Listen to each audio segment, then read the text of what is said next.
నాకు వేణుస్వామి గారు అంటే చాలా ఇష్టం. ఎందుకంటే ఎప్పుడన్నా బాగా స్ట్రెస్ ఉంటే ఆయన వీడియోలు నాకు చాలా కామెడీగా అనిపించాయి. ఎందుకంటే ఆయన ఇండియా గెలుస్తుందని చెప్పిన రోజు ఓడిపోయేది. పవన్ కళ్యాణ్ గారు ఓడిపోతారని చెప్పిన రోజు గెలిచేవాళ్ళు. ప్రభాస్ గారి సినిమా ఫ్లాప్ అవుతున్నప్పుడు అది 1000 కోట్లు కలెక్ట్ చేసేది. సో ఇవన్నీ చాలా ఫన్నీగా ఉండే. అప్పుడప్పుడు యూట్యూబ్లో కామెడీ చేసే స్టార్స్ చాలామంది ఉన్నారు మనకి. సో అలా కామెడీ చేసే వ్యక్తి ఏమనుకున్నా కానీ ఆయన వ్యక్తిగత జీవితాల్లోకి వెళ్ళి కామెడీతో ఆగుంటే జర్నలిస్ట్ అసోసియేషన్ వీళ్ళు కూడా మనం కూడా ఏదన్నా అసోసియేషన్లో ఈవెంట్ ఏదైనా జరిగినప్పుడు ఆయనతో కూడా స్కిట్ చేయించేవాళ్ళం. బట్ ఆయన వెనకున్నది కామెడీ చేయటం కాదు, ఇతరుల వ్యక్తిగత జీవితాల్లో చొరబడి ఆయన పాపులారిటీ పెంచుకోవటం అనేది లేట్గా తెలిసింది అందరికీ. అంటే ఎవరో సీరియస్గా తీసుకోవాలా. ఇంతవరకే సీరియస్గా తీసుకుంటే బాగుండేది. సరే ఏదో ఇలా పాలిటిక్స్లో ఉన్న వాళ్ళకి క్రికెటర్ల మీద ఇలాంటి కామనే కదా ఇప్పుడు అని చెప్పి అనుకున్నారు. సో ఒక జంట, ఒక సెలబ్రిటీ కపుల్ వివాహం చేసుకుందాం అనుకున్న ఎంగేజ్మెంట్ రోజే వీళ్ళు విడిపోతారు అనే భావజాలానికి, ఒక అసహ్యకరమైన భావ ప్రకటనకి జ్యోతిష్యం పేరుతో ఆయన లోకి వెళ్ళిపోయినప్పుడు, ఎందుకంటే ఈ మధ్య ప్రెస్ మీట్లో జరుగుతున్నప్పుడు నేను జర్నలిస్ట్ అసోసియేషన్ నుంచి ప్రొడక్షన్లోకి వెళ్ళాక నేను ఎప్పుడు వచ్చినా అందరితో మీడియా మిత్రులతో షేర్ చేసుకుంటున్నా. చూడండి ఆ ప్రెస్ మీట్లో ఇలాంటి క్వశ్చన్ అడిగినప్పుడు ఇలా అవుతున్నారు, ఇలా జరుగుతుందని చెప్పి. సో అందరూ కూడా ఈ ఇన్సిడెంట్నే అందరూ కూడా ఎందుకంటే ఒక కపుల్, ఎందుకంటే శుభమాన పెళ్లి చేసుకుంటుంటే ఎప్పుడైనా సరే మనం ఎవరైనా సరే సుఖీ భవ అంటాం, అంతేగాని ఇంకేదో అనం. అది అనేది సంస్కారం.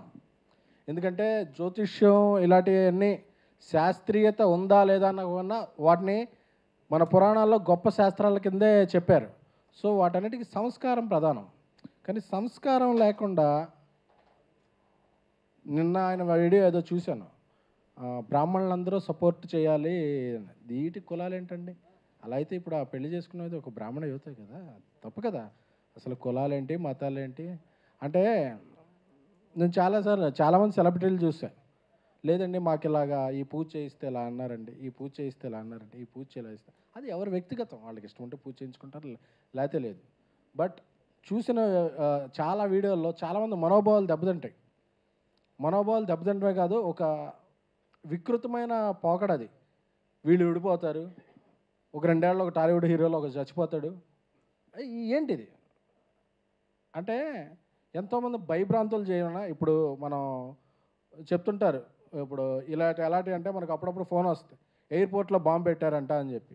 అది ఫేక్ కాలే అవుద్ది, బట్ భయపడతాం, అందరూ అలర్ట్ అవుతాం, అందరూ సెర్చ్ చేస్తారు. సెర్చ్ చేసిన తర్వాత ఆగతాయని పట్టుకుని జైల్లో వేస్తారు. అలాంటి ప్రక్రియ జరగాలి. లేకపోతే ప్రతిసారి ఆ హీరో చచ్చిపోతాడు, ఈ హీరోయిన్ చచ్చిపోద్ది, లేకపోతే విడిపోతారు, ఈయన ఓడిపోతాడు అంటే చాలామందికి ఇబ్బంది కలుగుతున్నాయి. సో పొలిటికల్ ప్రెడిక్షన్స్ వీటిని మనం వాళ్ళ విజ్ఞతకే వదిలేసిన, ఇక కుటుంబాల మధ్య కూడా ఒక వివాహ వ్యవస్థలో కూడా ఇటువంటి పర్సనల్ జీవితాల్లో కూడా జ్వరపడుతున్నప్పుడు జర్నలిస్ట్ అసోసియేషను, ఎందుకంటే జర్నలిస్ట్ అసోసియేషన్ జర్నలిస్టుల సంక్షేమం కొరకు, అలాగే film chamber, director association, produce council అందరితో కూడా అన్ని రకాలుగా ఒక 24 క్రాఫ్ట్స్లో ఒక భాగంగా ఉన్న వాళ్ళందరితో కూడా సమన్వయం చేసుకుంటూ ఒక ఫిల్మ్ ఇండస్ట్రీలో ఒక మంచి వాతావరణాన్ని క్రియేట్ చేసే విధంగా journalist association, digital media association, ఇన్ని అసోసియేషన్లు కలిసి ఉన్న టైంలో ఇలాంటిది మనం ఒక చర్య తీసుకోవాలని చెప్పి రాంబాబు గారు అందరూ చర్చించుకొని అందరూ ఏకగ్రీవంగా వెళ్ళి సార్ ఇది మహిళా కమిషన్కి ఆ రోజు ఇది పెట్టారు. అంటే నువ్వు ఎంతమందిని అన్నావు, ఇన్ని మాటలు అన్నప్పుడు ఎవ్వరు రియాక్షన్ రాలని సేపు చాలామంది ఓహో నేను ఇదే అని. ఒకసారి ఎవరైనా రియాక్షన్ ఇదో అంటే మమ్మల్ని బ్లాక్మెయిల్ చేశారు. మీడియా వాళ్ళకి మెయిల్ చేసుకుంటాకే టైం ఉండదు, బ్లాక్మెయిల్ ఎక్కడ చేస్తారండి అసలు. సో జ్యోతిష్ శాస్త్రంలో మీరు చూడాల్సింది నిధి కాదు.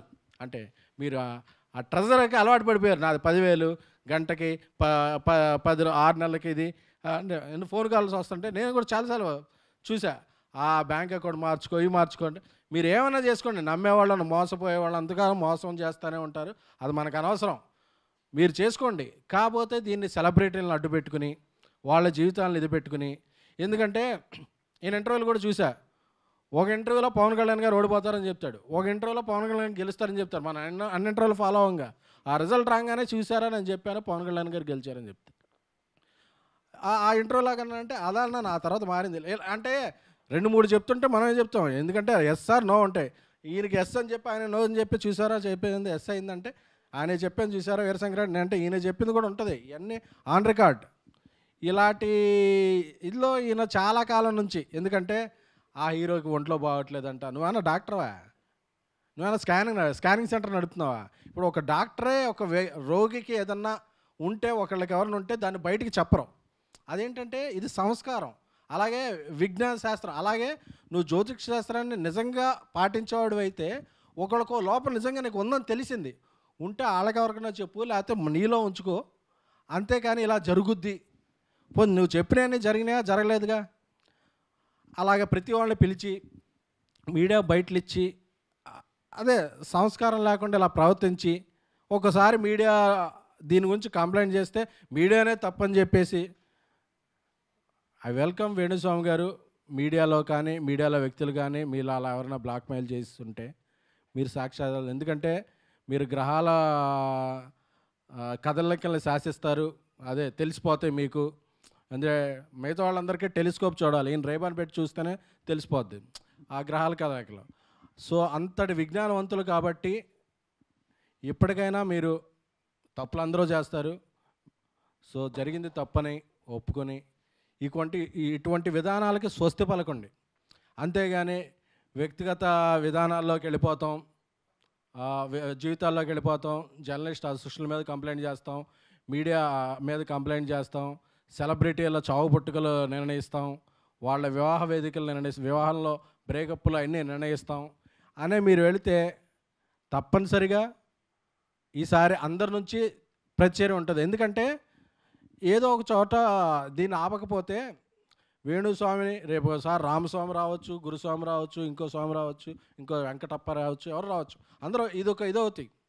సో అలాగే కొన్ని యూట్యూబ్ ఛానళ్ళకు కూడా స్వీయ నియంత్రణ అవసరం. ఎందుకంటే ఎవరైనా చెప్తే దాన్ని పెట్టుకుని మీరు హెడ్లైన్స్ పెడతాం వల్ల ఓకే వస్తున్నారు కదా వాళ్ళు చెప్తున్నాను కదా అని చెప్పి ఇలాంటి వాళ్ళు ఎక్కువ ఇదవుతారు. అది డిఫరెంట్ టాపిక్, దాని గురించి వేరేసారి మాట్లాడుకుందాం. కానీ బట్ ఇది తప్పు, ముమ్మాటికి తప్పు జరిగినప్పుడు జర్నలిస్ట్ అసోసియేషనే కాదు ఫిల్మ్ అండ్ ఫెటర్నిటీ నుంచి కూడా రెస్పాన్స్ వస్తుంది, అందరూ ఖండిస్తారు. ఎందుకంటే మీరు చెప్పినవన్నీ తప్పైనాయి సార్.